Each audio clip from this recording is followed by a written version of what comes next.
သာသနာတော်နှစ်2552ခုနှစ်ကောဇာတက္ကရာ1380ပြည့်နှစ်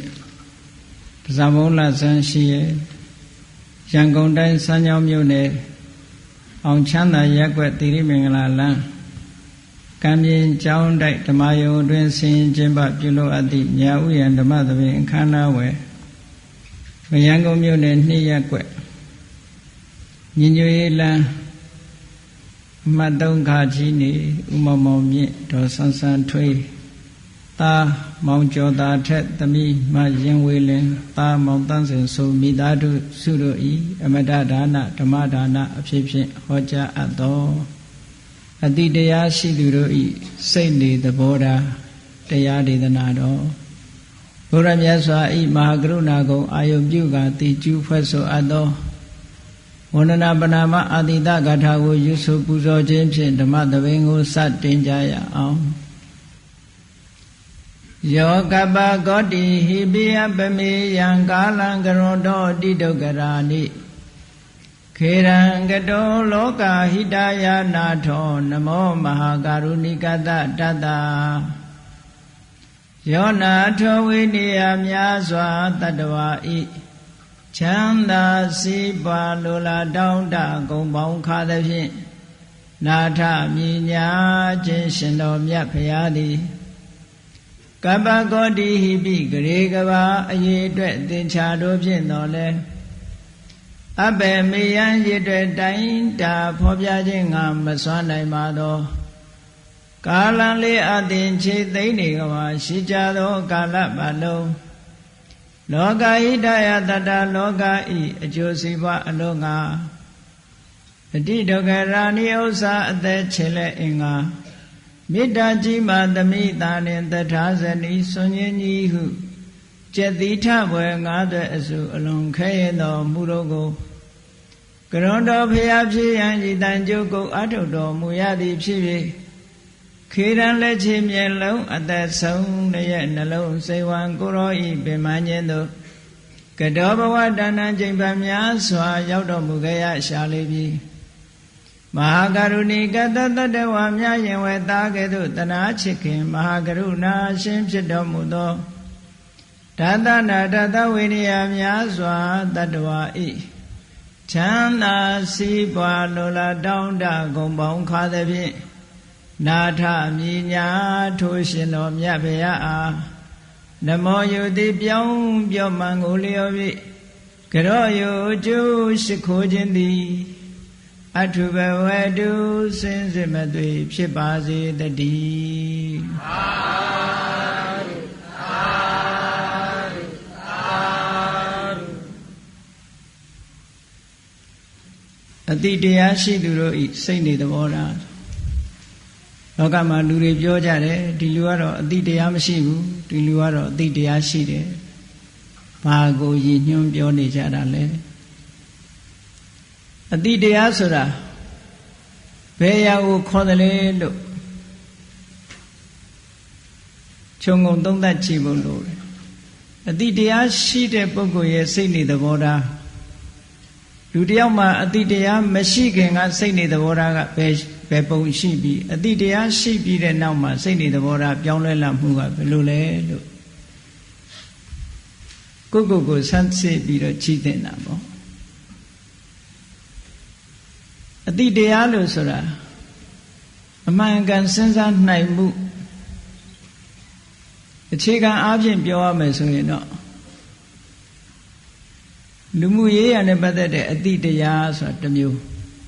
အခြေခံအဆင့်အတိတရားတစ်မျိုးထို့တဲ့အဆင့်မြင့်သွားတဲ့အတိတရားကတစ်မျိုးလို့အတိတရားကိုအကျဉ်းပြင်းအားဖြင့်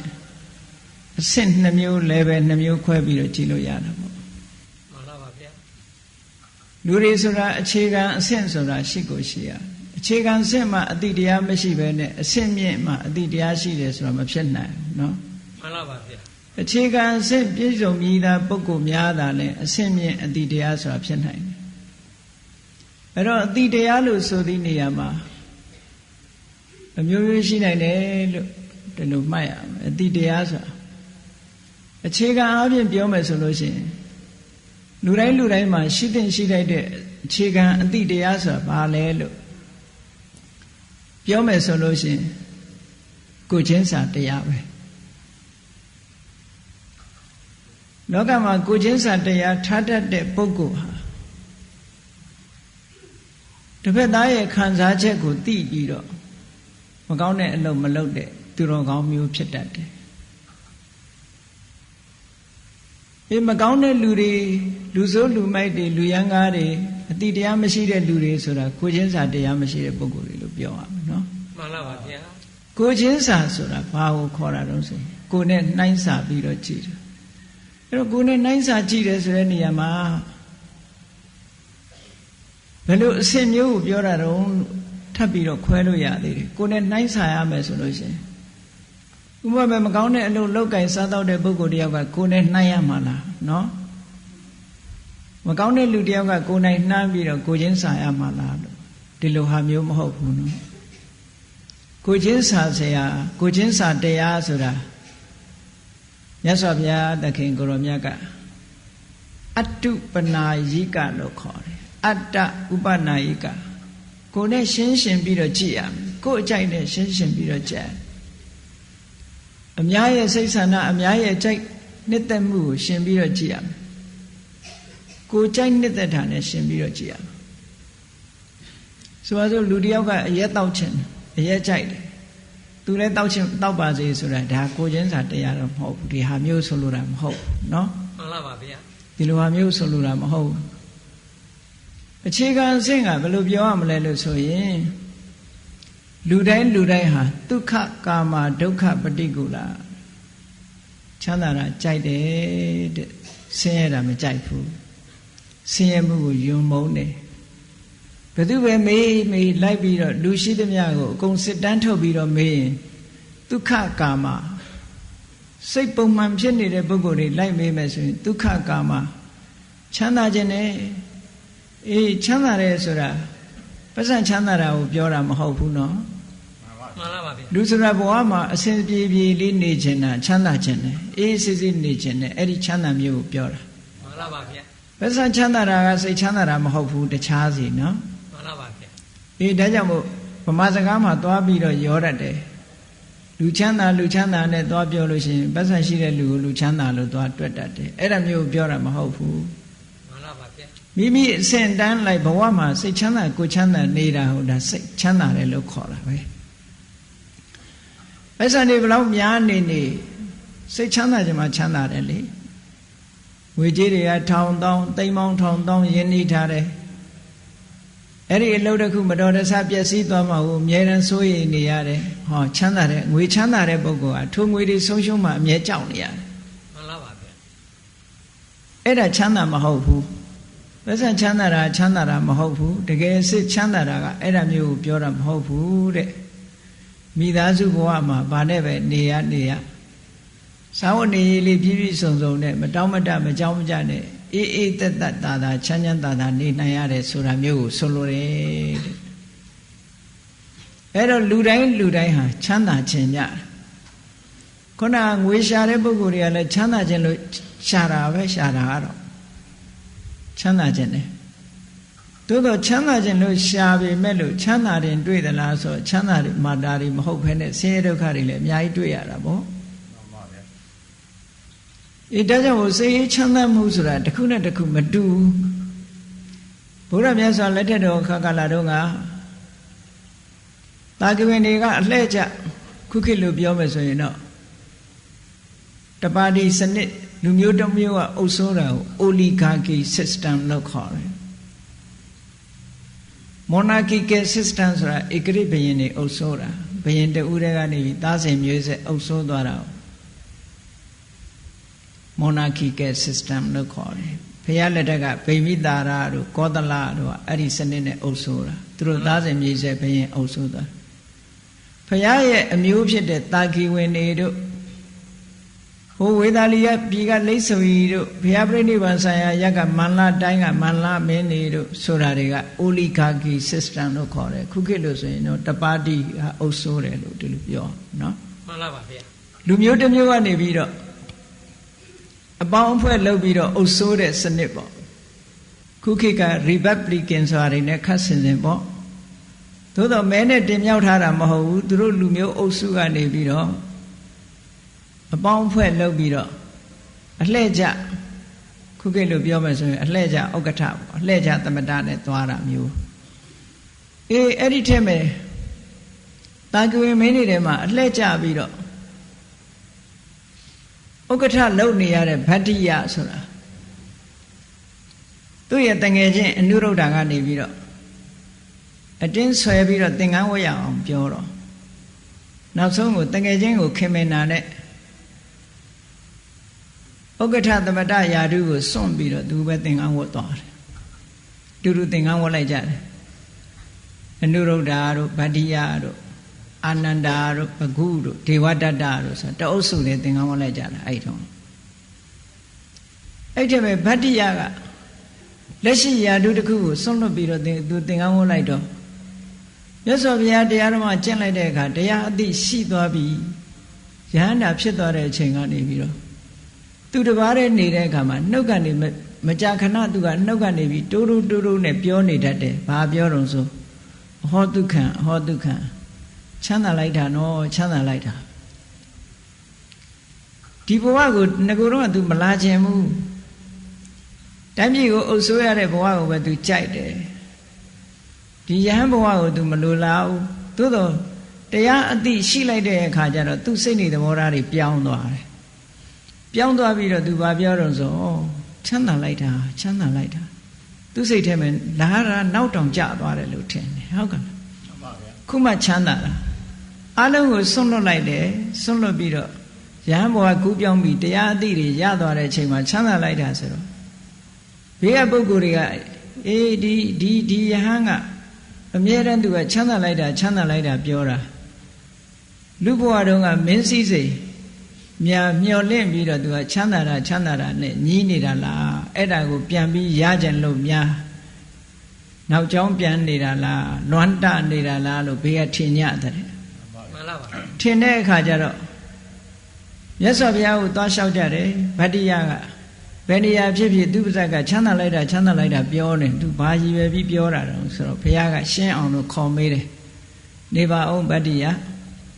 ချမ်းသာလိုက်တာလို့နှုတ်ကမကြာခဏပြောရအောင်ဘာကိုရည်စူးတာတော့လို့ဆိုအရှင်ဘုရားတဲ့တပည့်တော်တိုင်းပြည်မှာဘယင်လုံနေတဲ့အချိန်ဥက္ကဋ္ဌသမတယာတုရနေတဲ့အချိန်တုန်းကတပည့်တော်အဆောင်အရှောက်တွေချထားပါရဲ့တန်းနဲ့တပည့်တော်အိတ်ကောင်းခြင်းမအိတ်ရဘူးဗျာတဲ့အမြဲတမ်းတတိရှိနေရတယ်ပေါ့ငါများဘသူကလာပြီးတော့လောက်ကြမှာတော့လို့စိုးရင်တကြီးဖြစ်နေတယ်ငါ့ကိုမကျေနပ်တဲ့ပုဂ္ဂိုလ်တွေကငါမြတ်တာဒုက္ခပေးမှလားနဲ့အမြဲတမ်းဘသူမှမယုံရဘူးကိုနားနေတဲ့လူတောင်ကိုမယုံဘူးကိုသက်တော်ဆောင်တောင်ကိုမယုံဘူးဖြစ်နေအဲ့ဒီတော့ကကြောက်လန့်နဲ့ကောင်းမွန်မအိပ်ရဘူးအမြဲတမ်းတတိရှိနဲ့နေရတဲ့ဘဝကြီးတဲ့အခုကျတော့တပည့်တော်ဘယ်သူမှလည်းကြောက်စရာမလိုတော့ဘူးဘယ်နေရာနေတပည့်တော်ဘာအန္တရာယ်မှမရှိဘူးခုမှလွတ်လပ်ပြီးတော့ချမ်းသာတဲ့ချမ်းသာတကယ်ကိုဝိမု ക്തി ဒုက္ခအလုံးလွတ်ကင်းသွားတယ်စိတ်နေထားကလည်းလွတ်သွားတယ်ဘာမှတွေ့တာစရာမရှိဘူးမိသားစုပေါ်မှာလည်းမတွေ့တာတော့ဘူးကိုယ့်ကိုယ်လည်းမတွေ့တာတော့ဘူးလုံးဝကြီးလွတ်ကင်းချမ်းသာတာခုမှချမ်းသာတာဒီချမ်းသာရတာတပည့်တော်နောက်ကျလိုက်တာလို့ဒါကိုရည်ရွယ်ပြီးတော့တပည့်တော်ချမ်းသာလိုက်တာလို့ပြောတာပါတဲ့ကဲတရားအသိရှိတဲ့ပုဂ္ဂိုလ်ရဲ့သဘောထားကမရှိခင်ကသဘောထားနဲ့မကွာဘူးလားကွာခြားပါတယ်ခင်ဗျာမရှိခင်တုန်းကဒါကိုပြင်းစရာကြီးလို့ပဲထင်တာပဲလေမှန်လားပါဗျာမိသားစုဘဝဆွန့်လွတ်ပြီးတော့တရားဓမ္မကျင့်ဖို့တောတဲ့တောင်နဲ့ထွက်ဖို့ဆိုတာလွယ်တာမဟုတ်ဘူးတရားအသိမရှိခင်ကအလွန်ပြင်းစရာကောင်းတဲ့လုပ်ငန်းကြီးတစ်ခုပဲလို့ဒီလိုမြင်ခဲ့တယ်တရားအသိလည်းရှိလိုက်ရောအဟောတုခံချမ်းသာလိုက်တာဆိုတာဟောတရားသိသူအသိတရားရှိတဲ့ပုဂ္ဂိုလ်ရဲ့ဒီသဘောထားအမတန်မှထူးခြားတယ်ဒါကအခြေခံသဘောတရားမဟုတ်ဘူးအတော်အဆင့်မြင့်သွားတဲ့သဘောတရားဖြစ်သွားပြီမှန်ပါပါဗျာဒီအဆင့်ရောက်ဖို့ကလူတိုင်းမလွယ်ဘူးဒါဖြင့်အခြေခံအသိတရားရှိဖို့ဆိုတာဘာတော့ဆိုရင်ခုနကိုချင်းစာတရားဆိုတာဒုက္ခကာမလူတိုင်းဟာချမ်းသာတာကိုမျက်နှိုးတယ်ချမ်းသာခြင်းညတယ်ဒုက္ခပฏิကုလဆင်းရဲတာကိုယွံမုန်းကြတယ်ဆင်းရဲတာကြောက်တယ် ဒါကအလုံးတူညီတဲ့သဘောတရားပဲ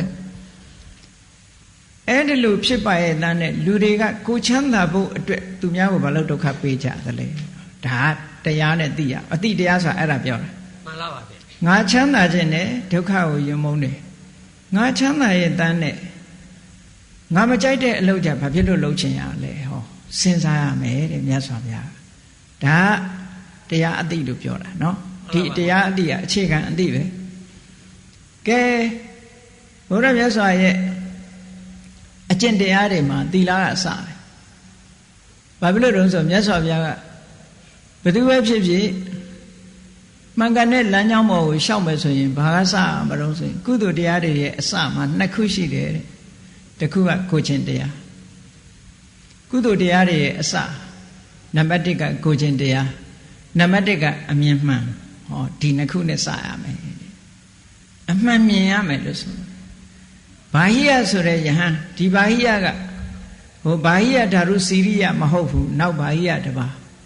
မြတ်စွာဘုရားကဟောတယ်တတ္တမတိဟတေဘာဟိယအာဓိမေဝဝိသောတေဟိကုသလေတုတံမေတုဘာဟိယမှန်ကန်တဲ့လမ်းကြောင်းပေါ်ကိုရှောက်ချင်တယ်ဆိုရင်တဲ့ကုသိုလ်တရားတွေရဲ့အစကိုမြင်ပြည့်စုံအောင်လုပ်တယ်ကောစာတိကုသလနံဓမ္မနံကုသိုလ်တရားတွေရဲ့အစဆိုတာဘာလဲသီလင်္စသူဝိတုဒ္ဓံလုံးဝဖြူစင်တဲ့ကိုခြင်းတရားကိုခြင်းတရားဖြူစင်အောင်လုပ်ရမယ်တဲ့ဒါနံပါတ်1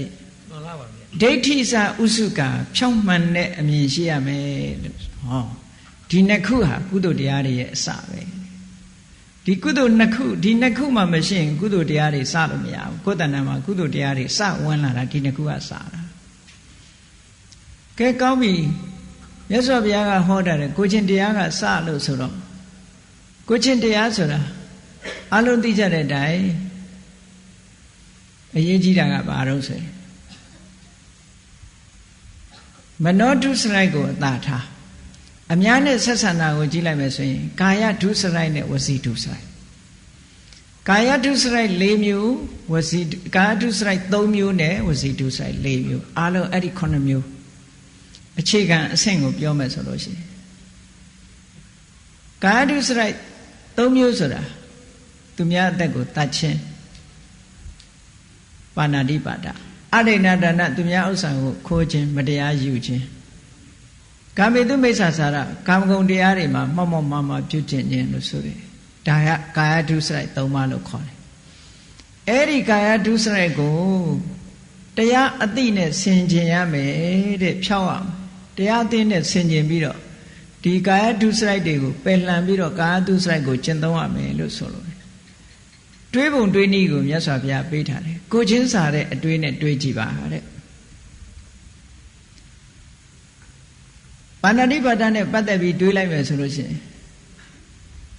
ငါဒီသေရမှာကြောက်တယ်။ဒါလူတိုင်းသေရမှာကြောက်ကြမှာကြီးပဲနော်။မှန်ပါဗျာ။သေရမှာကြောက်တာကြီးပဲမသေးချင်ကြသေးဘူးသူကမသေးချင်ဘူးအသက်ရှင်နေတယ်။သက်ရှိတ attva တိုင်းအားလုံးဟာမသေးချင်ကြဘူးအသက်ရှင်နေချင်ကြအသက်ရှည်ချင်ကြတယ်။ဒါကြောင့်မို့လို့တယောက်တယောက်ဆူတောင်းလို့ဆူပေးလို့ရှင်လေဩအသက်ရှည်ပါစေကျန်းမာပါစေနဲ့ဆူပေးကြတယ်ဘယ်သူမှအသက်တိုပါစေလို့မပြောဘူးနော်မှန်ပါဗျာအသက်ရှည်ပါစေလူတိုင်းဟာအသက်ရှည်နေခြင်းတယ်ဒါလူတွေရဲ့ဆန္ဒကိုယ့်ရဲ့ဆန္ဒကိုကအသက်ရှင်တာကိုမျက်နှိုးတယ်သေတာကိုမုန်းတယ်တချို့များသေတာကိုအမင်္ဂလာဆိုပြီးလူကြားတဲ့စကားပြောနားတော်မထောင်ကြဘူးနော်သေတဲ့အကြောင်းလာပြောရင်တော့ဟာနမိတ်မရှိနမမရှိမပြောနဲ့တောင်ပြောလိုက်သေးတယ်နော်မှန်ပါဗျာမသာအတုအိမ်သွားပြီးရင်ပြန်လို့ရှိရင်ကရောတင်မောနဲ့ခေါင်းလျှော်ရသေးတယ်မဟုတ်တဲ့အတွေးတွေတွေးမိလို့ပါဒါနော်မှန်ပါဗျာတရားအသိရှိရင်ဒါတွေလုပ်ဖို့လိုသလားမလိုဘူးလားစဉ်းစားကြည့်ပေါ့မှန်ပါဗျာအတုအိမ်သွားရင်တဏှတယ်လို့ဒီလိုယူဆကြတယ်လူတွေကအဲ့ဒါကိုပြန်ပြီးတော့သိတိတင်တယ်သို့တော့ရင်ဘတ်ထဲမှာလောဘတွေဒေါသတွေမောဟတွေရန်သူတွေကဒီထဲမှာမှန်ပါဗျာလျှော်တာကရန်သူကိုမလျှော်ဘဲနဲ့ခေါင်းသွားလျှော်တာတလွဲသွားလုပ်နေတာမှန်ပါဗျာခေါင်းတန်ရှင်းသွားတာနဲ့အတွင်းထဲကလောဘဒေါသမောဟတန်ရှင်းသွားမှာမဟုတ်တာပဲတန်ရှင်းပါဗျာအဲ့တော့အတုပတွေ့တယ်ဆိုလို့ရှိရင်ဩတနေ့ငါလည်းတရားအောင်မှလို့စဉ်းစားပါလို့မြတ်စွာဘုရားဒီလိုဟောတာမှန်ပါဗျာ အဲ့လိုစဉ်းကျင်စဉ်းစားဖြင့်အသက်ရှင်နေတုန်းကတခုကောင်းတာတွေလုံးမှာပဲဆိုတဲ့အတွေ့တွေးရမယ်ခုနကတလွဲတွေးနေတာတလွဲတွေးတာနဲ့တပြိုင်နက်တလွဲလုံးတယ်အဲ့ဒါကိုဘာခေါ်တော့ဆိုမောဟလို့ခေါ်တာမောဟဆိုတာစာရဲပါတာမဟုတ်ဘူးစာရဲပါတဲ့မောဟမဟုတ်ဘူးကိုယ်တိုင်ကအမှန်မသိတာဟာမောဟအမှန်မသိဘူးဆိုတာအမှားသိတာအတူအိမ်သွားလို့ဒါနမိတ်မရှိနမမရှိပြန်ကြတော့ဒါစက်တိတွေရုပ်လာတယ်ထင်ပြီးတော့ခေါင်းလျှော်ရတာနဲ့တယောကင်မွန်းနဲ့ဘာလို့ရတာနဲ့ဟောတကယ်လျှော်ရမှာကိုယ်စိတ်ပဲနော်ဖြူစင်အောင်ထားရမှာတော့တလွဲလုံနေတယ်ဆိုတော့အကျိုးမဖြစ်ဘူးပေါ့ဒါတလွဲလုံနေရင်အကျိုးမဖြစ်ဘူးအေးကောင်းပြီတလွဲမတွေးရဘူးတဲ့မှန်မှန်ကန်ကန်တွေးရမယ်။ဩ तू ကအသက်ရှင်နေတယ်မသေးခြင်းဘူး။ငါလည်းအသက်ရှင်နေတယ်မသေးခြင်းဘူး။ဒီလိုအသက်ရှင်ခြင်းမသေးခြင်းနာဖြစ်ရတဲ့ငါကသူတစ်ပါးကိုတတ်တယ်ဆိုရင်တရားပါမလား။တရားပါဗျာ။ဩဒီလိုစဉ်းစားပါတဲ့မြတ်စွာဘုရား။ဒါအတုပနာယိကဆိုတာအဲ့ဒါပြောတယ်။မှန်ပါပါဗျာ။ငါအသက်ရှင်နေတယ်အသက်ရှင်နေတဲ့ငါကဘာဖြစ်လို့သူများကိုတတ်ရလဲ။တခုချို့ကမှားယွင်းတဲ့အတွေးတွေနဲ့တွေးလိုက်သေးတယ်အေးတတ္တဝါဆိုတာလူချုံမှကြွတာတဲ့ဆိုပြီးတော့တတ္တဝါဆိုတာလူချုံမှကြွတယ်ဆိုကိုလည်းတတ္တဝါပဲလေကိုလာချွတ်ရင်ဘယ်နဲ့နေလို့ခံနိုင်မှာမဟုတ်ဘူးလေကိုချွတ်ရင်မှန်ပါပါဗျာသူများကြတော့ချွတ်ပေးခြင်းတယ်ဒီတတ္တဝါလေးကတတ်ခံလိုက်ရတယ်ဆိုသူကြောက်ကြောက်လန့်လန့်နဲ့စိတ်ဆင်းရဲပြီးတော့တည်သွားရှာတာဆိုသူကောင်းသူကတိရောက်ဖို့ဖြီးပါမလားမရှိနိုင်ပါဗျာအနိကဆုံးအာသနကံကကြောက်လန့်ပြီးတော့စိုးရိမ်စိတ်တွေနဲ့စိတ်ဆိုးပြီးတော့ကိုယ်တတ်တဲ့လူပေါ်မှာမကြေမနက်ဖြစ်ပြီးတည်သွားတာကြီးပဲအသက်ခံရတဲ့လူတိုင်းမှန်ပါပါဗျာနွားတွေတရိษံတွေလည်းပဲသူတို့မပြောတတ်လို့ကိုယ်လာတတ်တယ်ဆိုရင်ဘယ်သူခံ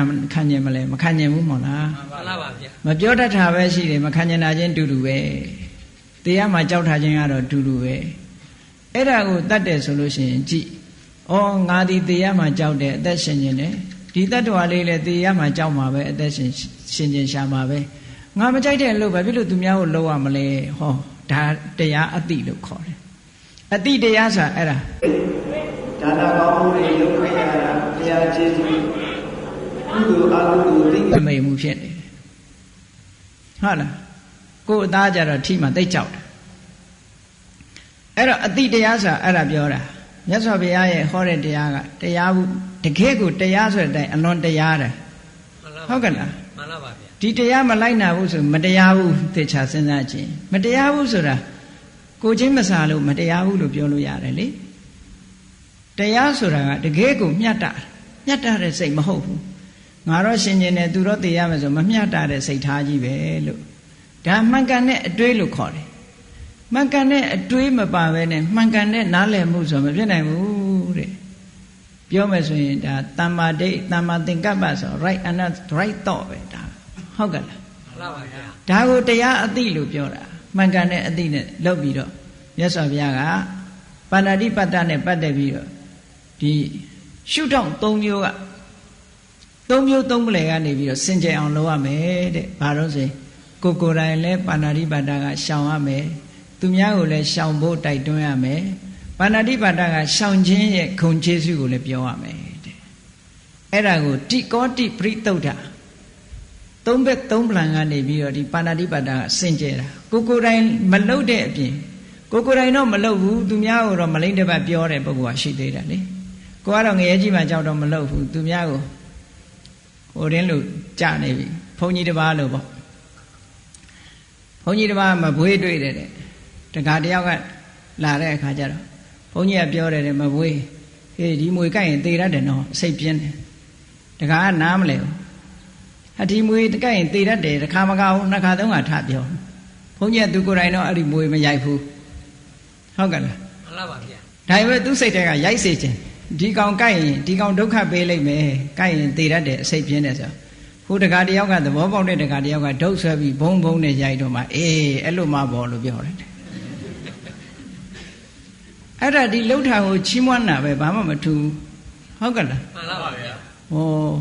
ဒါကြောင့်မို့လို့မြတ်စွာဘုရားကဒုစရိုက်နဲ့ပတ်သက်လာလို့ရှိရင်ဒုစရိုက်10ပါးကို၄မျိုးနဲ့မြောက်တယ်ကိုယ်တိုင်လည်းမလုပ်ရဘူးချီးလည်းမချီးမွမ်းရဘူးသူများကိုလည်းမတိုက်တွန်းရဘူးစိတ်သဘောလည်းမတူရဘူးတဲ့ကိုယ်တိုင်တိုက်တွန်းချီးမွမ်းစိတ်တူဟော ဒုစရိုက်10ပါးကိုဒီ၄ခုနဲ့မြောက်လိုက်ရင်ဒုစရိုက်40လို့ပြောတယ်တူတူပဲမထူးဘူးတချို့ကဝီနီးရှောင်ပြီးတော့အဲ့ဒီမှာကိုယ်တိုင်တော့မလုပ်ဘူးကိုယ်တိုင်တိုက်တွန်းဟုတ်လားကိုယ်တိုင်လှုပ်တာရဲ့တိုက်တွန်းတာရဲ့ချီးမွမ်းတာရဲ့စိတ်တူတာခုနအလိုတူလိုပါပဲလေဘာမှမထူးမှန်လားပါဗျာဒီလိုမှပေါ့ဆိုတော့အလိုတူအလိုပါဖြစ်သွားပြီဆိုတော့ကြည့်လေမြတ်စွာဘုရားကဒီတုတ်တံမှာတော့ခုနကရှုထောင့်၃မျိုးကနေကင်းစင်အောင်လုပ်ရမယ်၃ဘက်၃တန်ကနေကင်းစင်အောင်လုပ်ရမယ်ကိုယ်တိုင်လည်းဒီအတွေးနဲ့ပါဏာတိပါဒရှောင်ရမယ်သူများကိုလည်းရှောင်ဖို့တိုက်တွန်းရမယ်ချီးမွမ်းရမယ်စိတ်တူတာတခုပဲမပါတယ်ချီးမွမ်းပေးရမယ်ချီးမွမ်းရင်စိတ်တူတာလည်းပါသွားပြီပေါ့ဟုတ်ကဲ့လားမှန်ပါပါ၃မျိုးတဲ့ထို့တူပဲဉာဏ်နဲ့ဒုစရိုက်တွေလည်းဒီလိုစဉ်းစားရမယ်အဋိဏဒါနကိုယ်ပစ္စည်းကိုမပေးဘဲနဲ့တစုံတစ်ယောက်ကလိန်ယူမယ်ညာယူမယ်လှည့်စားယူမယ်ဘယ်နည်းနဲ့ပဲယူ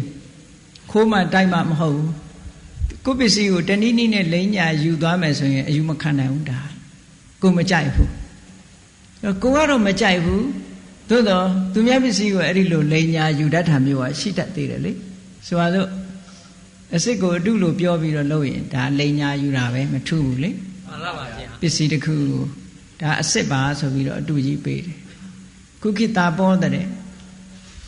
ကြောက်စရာကောင်းတာဆေးဝါးအတုတွေကိုအစ်စ်ပါဆိုရမသိတဲ့လူတွေကိုရောင်းချနေတာတို့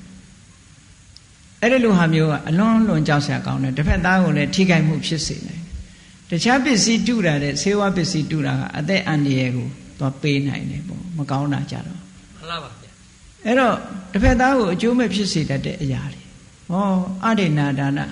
ကိုပစ္စည်းကိုတရားကလိမ့်ယူသွားမယ်ကိုမပေးတဲ့ပစ္စည်းကိုယူသွားမယ်ဆိုရင်ကိုမကြိုက်ဘူးငါမကြိုက်တဲ့အရာကိုဘာဖြစ်လို့သူများကိုလောက်ရမှာလဲကိုယ့်ကိုစဉ်းစားငါပစ္စည်းညာယူသွားရင်ငါမကြိုက်ဘူးငါမကြိုက်တဲ့အရာဘာလို့သူများလောက်ရမှာလဲလို့ဆိုအဋိဏဒါနကရှောင်ပါတဲ့ဒီအတွေးနဲ့ဒါတရားအတိလို့ခေါ်တယ်ဒါအခြေခံစဉ်ဒီအတိလေးရရှိကိုရှိရမယ်နော်မှန်ပါပါဗျာဒါလူကြီးမှမဟုတ်ဘူးလူငယ်လည်းဒီအတိရှိရမယ်လူကြီးလည်းအတိရှိရမယ်လူလက်လည်းဒီအတိရှိရမယ်ဒါ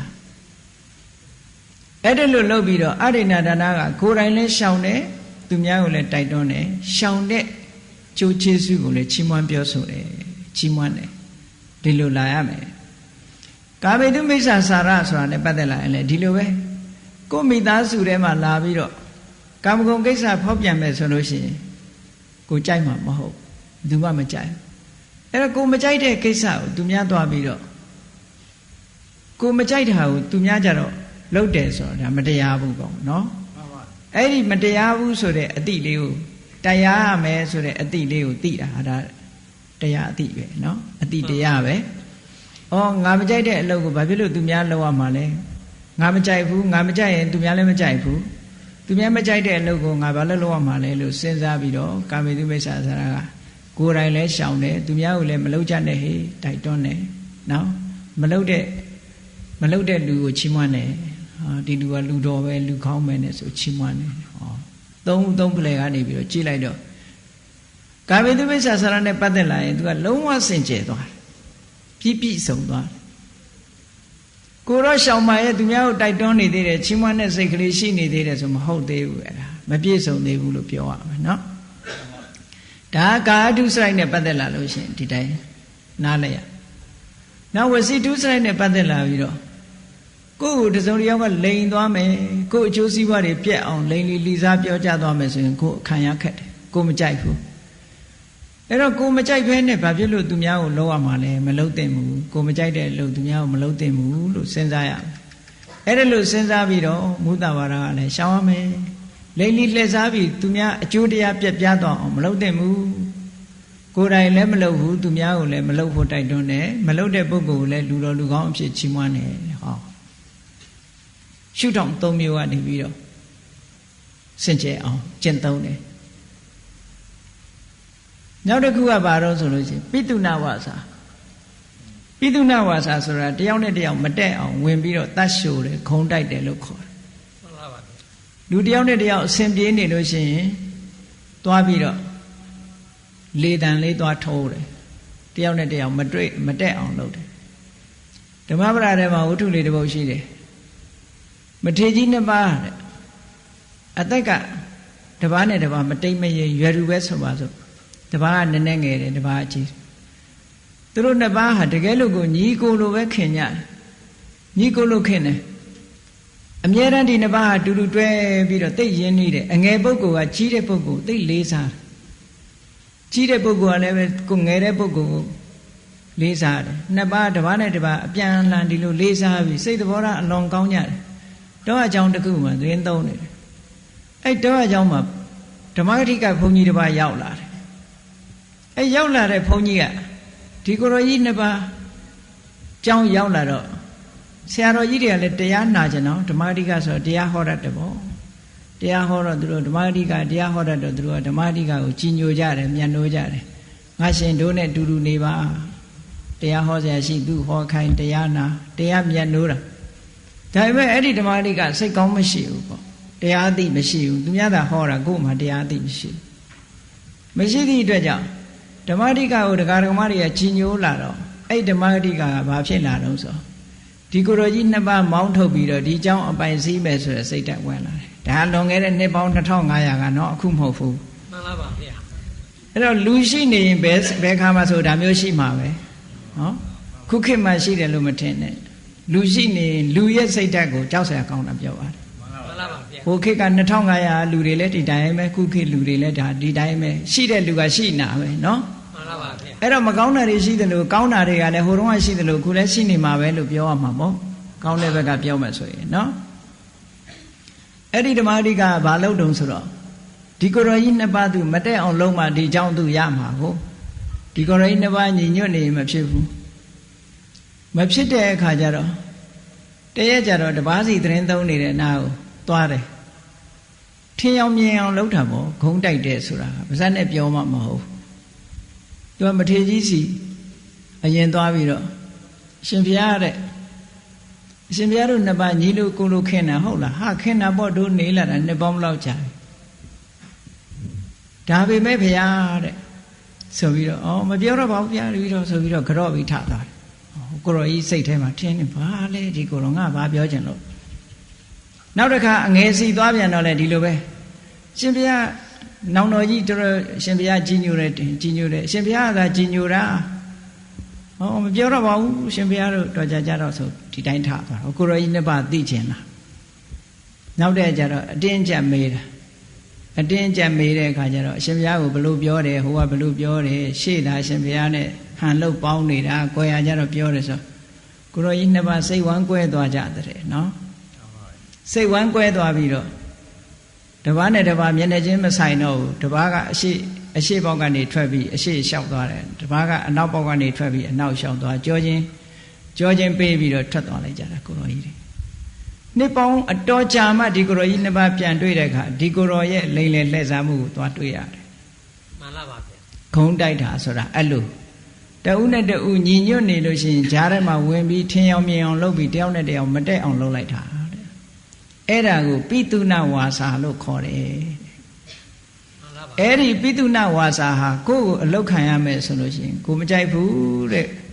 ကိုမကြိုက်တာကိုသူများကိုလုပ်ရင်သူများလည်းကြိုက်မှာမဟုတ်ဘူးဆိုပြီးပိတုဏဝါစာကရှောင်ပါတဲ့ကိုယ်တိုင်လည်းရှောင်ပါသူများကိုလည်းတိုက်တွန်းပေးပါပိတုဏဝါစာကရှောင်တဲ့ပုဂ္ဂိုလ်ကိုလည်းပဲချီးမွမ်းစကားပြောကြပါတယ်ဟောသုံးထို့တူပဲဖုဒ္ဓဝါစာဆိုတာဉာဏ်နဲ့စကားကိုပြောတာလူဆိုတာကိုယ့်ကိုယ်တယောက်နဲ့တယောက်မာဆာပြောတာတောင်မှကြိုက်တာမှမဟုတ်ဖ ೇನೆ စကားတန်မာတယ်ဆိုရင်ကိုမကြိုက်ဘူးလေလူဆဲတာရေးတာအသာထားအောင်လေတံမာနဲ့ပြောလိုက်ရင်ကိုမခံနိုင်တဲ့လူတွေအများကြီးပဲအဲ့တော့ကိုကကိုယ့်ကိုအဲ့လိုမာပြောရင်ကိုမကြိုက်ဘူးဆဲရင်ကိုမကြိုက်ဘူးဒါပေမဲ့ကိုကြတော့စိတ်ဆိုးလာတဲ့အခါကျတော့မာလည်းပြောတာပဲဆဲတာပဲကိုပြောတဲ့အခါကျအရသာရှိတယ်လို့ဖြစ်နေနော်အဲ့တော့အဲ့ဒီကိစ္စကိုလည်းပဲခုနလိုငါမကြိုက်တဲ့အလုပ်ဘာဖြစ်လို့သူများကိုပြောရမှာလဲငါမကြိုက်ရင်သူလည်းမကြိုက်ဘူးဆိုပြီးတော့ရှောင်ပါတဲ့ကိုယ်တိုင်လည်းရှောင်ပါသူများကိုလည်းရှောင်ဖို့တိုက်တွန်းပေးရှောင်တဲ့ပုဂ္ဂိုလ်ကိုလည်းချီးမွမ်းပါတန်ဖတ်ပလာပဆိုတာအကျိုးမဲ့စကားတွေပြောပြီးတော့အချိန်ဖြုံးတာကိုယ်စီလာပြီးတော့အကျိုးမဲ့စကားတွေပြောပြီးအချိန်ဖြုံးနေမယ်ဆိုရင်အလုပ်ပြက်အကင်ပြက်ဘာမှအကျိုးမရှိဘူး အဲ့ဒီအကျိုးမရှိတဲ့စကားတွေနဲ့ငါ့ကိုလာအချိန်ဖြုံးအောင်လုပ်နေငါမကြိုက်ဘူးငါမကြိုက်တယ်လို့ तू လည်းမကြိုက်ဘူး तू များစီကိုဟုတ်လားလှည့်ပြီးတဲ့အခါကျတော့တယောက်နဲ့တယောက်ဟိုလူအတင်းပြောဒီလူအတင်းပြောမျိုးဖြစ်တာမျိုးတွေဒါတွေကမကောင်းတဲ့အကျင့်တွေပဲလို့ဒီလိုနှလုံးသွင်းရလူကတယောက်နဲ့တယောက်ဆုံမိလာလို့ရှိရင်ကြည့်လေလူတစ်ယောက်ဆုံမိလာလို့ရှိရင်ဘာစတော့ဆိုကြားပြီးပြီလားဆိုတာလာတယ်နော်ကြားပြီးပြီလားစတာဟိုကလည်းသိကျင်လာတယ်ဘာဟာတော့ဆိုပြောပြီးသူများအတင်းနေဖြစ်နေစအဲဒီထက်ကနေတယောက်ကနေပြီးတော့ဘယ်သူကပြင်တော်လိုက်တာရထဲမှာတော်လိုက်တာလို့ပြောလိုက်လို့ရှင်ဩရှင်ကမသိလို့ကိုကမသိလို့ဆိုတာလေးနဲ့လာပြန်ရောအဲ့ကြတော့တော်ပါတယ်ဒါပေမဲ့ဆိုဟောပြောတော့မယ်အကြရင်အပြစ်တယောက်ကချီးမွမ်းရင်လည်းတယောက်ကကဲ့ရဲ့ဖို့ကြိုးစားတယ်ဒါလူတွေရဲ့သဘာဝကိုပြောပြတာနော်မှန်လားပါဗျာအဲ့ဒီတမ္ပပလာကနေစပြီးတော့နှုတ်နဲ့ပတ်သက်လာလို့ရှိရင်လူတွေကအဲ့ဒါလို့ပြောလို့ရှိတယ်တဲ့ဘယ်လောက်ထိအောင်ပြောကြတော့ဆိုလို့ရှိရင်နှစ်ယောက်စုံပြီးတဲ့အခါကျတော့စကားပြောကြဟိုလူအတင်းပြောဒီလူအတင်းပြောပြီးတော့အဲ့ဒီလူကထသွားတဲ့အခါကျသူတယောက်တည်းကြံတဲ့အခါကျတော့မင်းငေါလိုက်သေးတယ်နင်းလည်းတူတူပါပဲလို့ပြောတယ်သူပဲကြံတော့တာပြောမခံနော်အဲ့တော့ဒီတန်ဖတ်ပလာပတွေကိုလည်းပဲငါမကြိုက်ဘူးငါမကြိုက်ရင်သူလည်းကြိုက်မှာမဟုတ်ဘူးကိုမကြိုက်တာမလုံးနဲ့လို့ဆိုပြီးတော့ဟောဒီဝစီဒုစရိုက်ကလည်းပဲကိုယ်တိုင်းရှောင်တယ်သူများကိုလည်းရှောင်ဖို့တိုက်တွန်းတယ်ရှောင်တဲ့ပုဂ္ဂိုလ်လည်းချီးမွမ်းတယ်ဆိုဟောသုံးဘက်သုံးပလံကသုံးဘက်သုံးပလံကနေပြီးတော့ကြည့်တမ္ပပလာပကိုရှောင်လိုက်တယ်ဆိုဝစီဒုစရိုက်တွေဟာလုံးဝဖြူစင်တန်ရှင်းသွားတဲ့ဝစီဒုစရိုက်အဖြစ်ရောက်သွားတယ်ဒါအခြေခံအတိတရားလို့ခေါ်ပါတယ်အဲ့ဒီအခြေခံအတိတရားတွေရှိထားတဲ့ပုဂ္ဂိုလ်ရဲ့သဘောထားဟာဘယ်လောက်ကောင်းတော့ကြည့်အမတန်တရားတဲ့အတိတွေကိုသူသိထားတဲ့အတွက်ကြောင့်သူများတဲ့မတတ်ဘူးသူများဥစ္စာမခိုးဘူးသူတော်သားများမပြစ်မှားဘူးသူများကိုလိမ်လည်ပြီးတော့သူများအကျိုးပြက်အောင်မလုပ်ဘူးဂုံမတိုက်ဘူးဆဲရည်ခြင်းကြမ်းတမ်းတဲ့စကားကိုပြောခြင်းမလုပ်ဘူးအကျိုးမဲ့တဲ့သူများအချိန်တွေကိုပြုံးအောင်မလုပ်ဘူးဆိုတဲ့ဟောအများနဲ့ဆက်ဆံတဲ့အခါမှာသူကလုံးဝပြည့်စုံစင်ကြယ်တာဒါကိုချင်းတရားဘက်ကဒါပြည့်စုံတယ်အခြေခံအဆင့်အတိတရားလို့ခေါ်တယ်နော်မှန်ပါပါဗျာအဲ့ဒီအခြေခံအဆင့်ကိုမေ့ထားလို့မရဘူးဒီအခြေခံအဆင့်နေမပါဘဲနဲ့နိဗ္ဗာန်မဲ့ဖို့ရက်တူတူနဲ့မျက်မှောက်ပြုရပါလို့ဆိုလို့ရက်ကတော့တူမှာမဟုတ်သေးဘူးဘာဖြစ်လို့လဲဆိုအခြေခံမှမပါပဲနော်မှန်ပါပါဗျာအခြေခံအဆင့်ကိုစိတ်ကောင်းနှလုံးကောင်းထားဖို့လိုတယ်ဒါစိတ်ကောင်းနှလုံးကောင်းလို့ထားခေါ်တယ်အဲ့တော့လူတွေကထင်ကြတယ်များသောအားဖြင့်ပြောကြတယ်စာတန်းတွေဘာတွေတောင်ရေးထားကြသေးတယ်သင်ကောင်းနေကျွန်ုပ်မဆိုးပါတဲ့သင်ကောင်းနေကျွန်ုပ်မဆိုးပါဆိုတဲ့ဟာကဒါလူကောင်းလို့ခေါ်လို့မရနော်သင်ဆိုးပေမဲ့ကျွန်ုပ်မဆိုးပါလို့ရေးရမှာရေးတာသင်မကောင်းပေမဲ့ကျွန်ုပ်ကောင်းပါလေအဲ့ဒီဟာမှပြည့်စုံတယ်အခုကသူတော်နေလို့ကိုကောင်းတဲ့သူတော်ကောင်းတွေကတော့ဒါမဟုတ်သေးဘူးသူတော်နေလို့ကိုကကောင်းနေတာလေသူမတော်ရင်ကိုကောင်းမှာမဟုတ်ကိုကဘာဖြစ်တုံးဆိုသူတော်အောင်ကိုကောင်းတဲ့သူတော်ကောင်းမျိုးဖြစ်တဲ့တယ်ပေါ့သူတော်လာအောင်မတော်တဲ့လူတယောက်တော်လာအောင်ကိုကကောင်းရမယ်သူတော်ကောင်းရဲ့သဘောကသူများမတော်တာသူများမကောင်းတာကိုကလိုက်ပြီးတော့မတူဘူးနော်မှန်ပါပါဗျာဒါကြောင့်မလို့သူတော်ကောင်းကိုရင်တော့ဓမ္မဂတိကဟောနေတဲ့လူဩကြောင့်ဓမ္မဂတိကတခါကြီးကပြောလေးရှိတယ်ငယ်ငယ်တော့ကြားဘူးလားသူတော်လို့ကိုကောင်းတဲ့သူတော်ကောင်းတွေမဖြစ်ပါစေနဲ့တဲ့နော်သူတော်အောင်ကိုကောင်းတဲ့သူတော်ကောင်းဖြစ်ပါစေဆိုအတိပ္ပယ်ရှိတယ်တရားမှန်ပါပါဗျာဘုရားမြတ်စွာလက်ထက်တုန်းကအိရှိမာကြီးတယောက်ရှိတယ်သူနာမည်ကျော်တယ်သဘောကောင်းလိုက်တာသဘောထားပြည့်လိုက်တာအလုသမားတွေပေါ်အိမ်စီတွေပေါ်မှာဟုတ်လားအိမ်အကူတွေပေါ်မှာဆက်ဆံတာအမတန်ကောင်းတယ်ပေါ့သိသဘောထားကောင်းတယ်သိသဘောထားကောင်းတယ်နဲ့နာမည်ကြီးတယ်တာဝတိပြေကအိရှိမာကြီးတယောက်နာမည်ကြီးတယ်သဘောကောင်းတယ်နဲ့နာမည်ကြီးတော့သူ့အိမ်မှာအလုပ်ကျွေးပြုတ်နေတဲ့ကာလီဆိုတဲ့အမျိုးသမီးကသူကစဉ်းစားတယ်ငါတော်နေလို့ तू ကောင်းတာလားသို့မဟုတ် तू ပင်ကိုကကောင်းတဲ့စိတ်ရှိသလားဆိုတာစမ်းသပ်အောင်မယ်ဆိုပြီးတရက်ကြတော့ तू အိတ်နေလိုက်တာတဲ့နေမြအောင်အိတ်လိုက်တော့အိရှိမာကြီးကလာပြီးတော့ဟဲ့ကာလီနေဘာလို့အိတ်နာတော့ဆိုဘာမှမဖြစ်ပါဘူးလို့ပြောတော့ မျက်မှောင်ကလေးကျုပ်သွားတယ်အဲ့ဒီနေရာသူကအကဲခတ်လိုက်မိတယ်ငါတောနေလို့ तू ကောင်းတာပဲ तू ဒေါသရှိရဲ့တန်းနဲ့ तू ကငါတောနေလို့ဒီဒေါသမထွက်တာသူ့တဏ္ဍာမှာဒေါသရှိတယ်ဆိုတာသိကြတယ်ပေါ့ပိုးသိကြအောင်ငါနောက်တည့်ဆက်ဆန်းအောင်မယ်ဆိုပြီးတော့နောက်တည့်ရလည်းဆက်ပြီးအိတ်နေလိုက်ပြန်အိတ်နေတဲ့အခါကျတော့ဟဲ့ဘာဖြစ်လို့အိတ်တာလဲဆိုဘာဖြစ်ဘူးလို့ပြောတယ်ဒီကောင်မလူဘာဝတယ်ဆိုပြီးဆဲသွားတယ်တဲ့ပထမနေ့ကတော့မျက်မှောင်ကလေးပဲကျုပ်ပြတယ်နောက်တည့်ရကျတော့အဲ့ဒါဆဲသွားတယ်ဩသူ့တဏ္ဍာမှာရှိနေတဲ့ဟာတွေ तू ပြလာပြီအစွဲကထွက်လာနောက်တည့်ရတကူကဆက်ပြီးတော့အိတ်လိုက်တဲ့အခါကျဘာလို့တော့နင်ဒီလောက်တောင်လောက်ရလားလို့ဆိုပြီးတော့အဲ့ဒီတုန်းကတကားတွေမှာဂလန့်ချိတ်လေးရှိတယ်တန်ကောင်းနဲ့ဆွဲပြီးတော့ခေါင်းကိုရိုက်လိုက်တာခေါင်းကွဲပြီးတော့သွေးတွေဖြာထွက်သွားတယ်အဲ့ဒီကြတော့ကာလီကျော်မကြီးကလမ်းထွက်ပြီးတော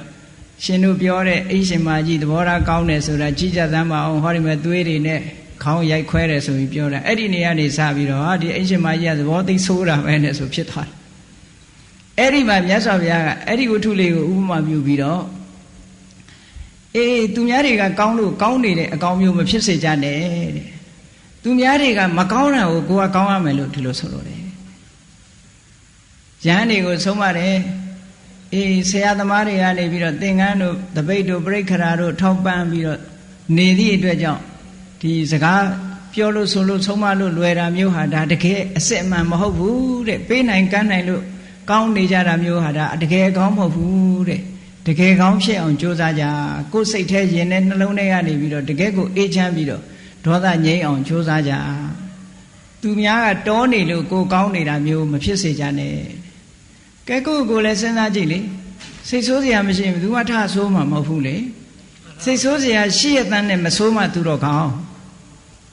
စိတ်ဆိုးအောင်လုပ်ရတဲ့နဲ့မဆိုးဘူးဆိုမှသူတော့ကောင်းဖြစ်မှာ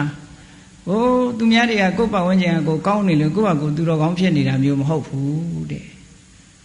ဘယ်လိုပဲအခက်ခဲတွေဘယ်လိုပဲစိတ်ဆင်းရဲစရာတွေကြုံလာလားစိတ်ဆိုးစရာတွေနဲ့ဘယ်လိုပဲတွေ့စိတ်မဆိုးအောင်ထိန်းနိုင်တယ်လောဘဖြစ်စရာအာယုန်တွေနဲ့ဘယ်လိုပဲတွေ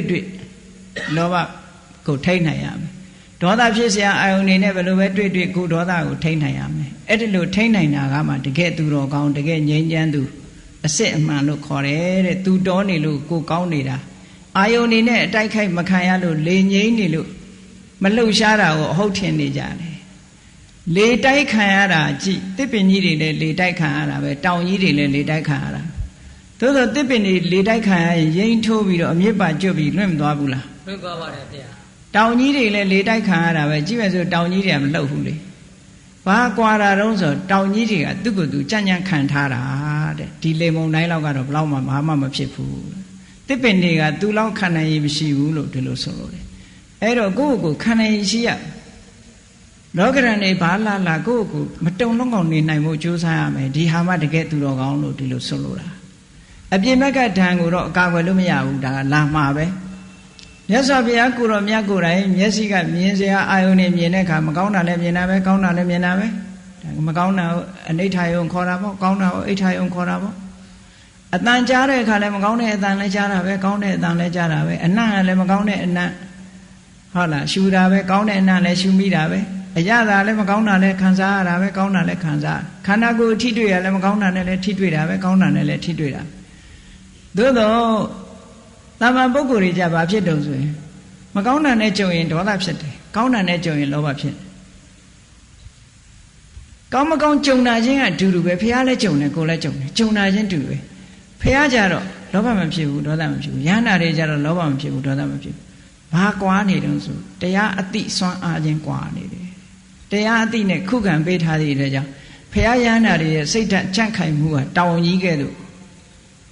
ဘလောက်ပြင်းထန်တဲ့မုန်တိုင်းကြီးတိုက်လှုပ်ရှားမှာမဟုတ်ဘူးတဲ့ဒါကိုမင်္ဂလာတုတ်ထဲမှာဖုဒ္ဒတလောကဓမ္မေစိတ်တန်ယတနဂံမတိဆိုအဲ့ဒါပြောတာနော်မှန်ပါဗျာပတ်ဝန်းကျင်ကကိုယ်ကောင်းပြီးဝိုင်းမနေကြလို့သဘောကောင်းနေတဲ့အကောင်းမျိုးကတော့ဒါအကောင်းမဟုတ်ဘူးတဲ့ဟုတ်လား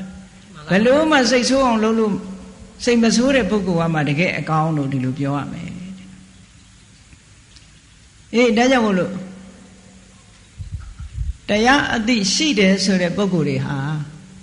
လောကရန်ကြောင့်လည်းတုံလုံးမှုမဖြစ်ဘူးဘယ်လိုလောကကြီးထဲမှာဆိုရင်လောကရန်ကရှိမှာပဲအကောင်းအဆိုးဆိုကြုံနေမှာပဲအကျုံးနေတဲ့အချိန်မှာခုနက ကိုယ့်ရဲ့စိတ်ဓာတ်ကြံ့ခိုင်မှုကိုလေ့ကျင့်ထားတဲ့ပုဂ္ဂိုလ်တယောက်ဟာဘာနဲ့ခုခံမလို့ဆိုခုနအတွေးနဲ့ခုခံလို့ရတယ်လောကဓာတ်နဲ့ကျုံလာလို့ရှိရင်မြတ်စွာဘုရားကဥပမာလေးတစ်ခုပေးထားတယ်ဆုံးမထားတာရှိတယ်ဗြဟ္မဆာလသုတ်တံမှာဘုရားကဟောထားတော့ဆိုလောကမှာလူတွေကကဲ့ရတာမခံနိုင်ဘူးကဲ့ရတာမခံနိုင်ဘူးကိုယ်လာကဲ့ရင်စိတ်ဆိုးတယ်ချီးမွမ်းရင်တော့အဲ့ဒါတပြုံပြုံနေတယ်နော်အဲ့ဒါလောကဓာတ်မခံနိုင်တာလို့ခေါ်တယ်မြတ်စွာဘုရားကဘာဆုံးမတော့ဆိုရင်ကဲ့ရလို့ရှိရင်စိတ်မဆိုးနဲ့တဲ့ကိုယ်လာပြီးတော့ပြစ်တင်ပြီးတော့ကဲ့ရမယ်ဆိုစိတ်မဆိုးနဲ့တဲ့နံပါတ်1စိတ်မဆိုးနဲ့စိတ်ဆိုးလို့ရှိရင်ကိုယ်စိတ်တည်ငြိမ်မှုပဲကိုအန္တရာယ်ဖြစ်သွားပြီကိုယ့်ရဲ့အသိဉာဏ်ကိုပဲအန္တရာယ်ပြုရရောက်သွားတယ်ဟုတ်တယ်လေစိတ်ဆိုးလိုက်တာနဲ့တပြိုင်နက်အကောင်အဆိုးအကြောင်းကျိုးသိသေးတယောက်ကလာကဲ့ရတယ်ကဲ့ရတာနဲ့ပတ်သက်ပြီးကိုကစိတ်ဆိုးလိုက်လို့ရှိရင်